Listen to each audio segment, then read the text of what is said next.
Hi everyone, it's Naga Max, 12th NCERT Max, 4th chapter, determinants, exercise 4.1, third sum பார்க்குறோம்.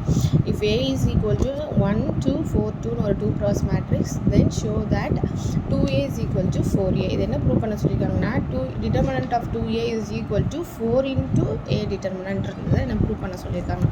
First, A is equal to 1, 2, 4, 2. Okay, இது வந்து எனக்கு ஏ. அப்போ 2A அப்படின்னு சொன்னால் நம்ம டேரெக்டாக இதோட நான் 2 மல்டிப்ளை பண்ணணும். அப்போ என்ன ஆகும் அப்படின்னா equal to left hand side first செஞ்சுக்கலாம். அந்த 2A left hand side 2A is equal to டேரெக்டாக இதோட நான் மல்டிப்ளை பண்ண வேண்டியதுதான். அப்போ 1 2s are 2, 2 2s are 4, 4 2s are 8, 2 2s are 4.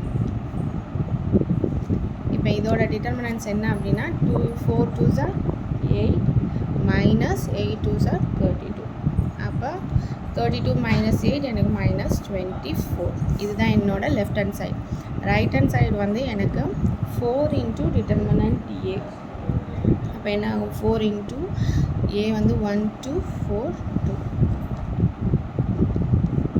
அப்போ 4 நான் வெளியவே வச்சுக்கிறேன். இந்த உள்ள டிட்டர்மினன்ட்ஸ் கண்டுபிடிக்கணும். 1 2s are 2 minus 4 2s are 8.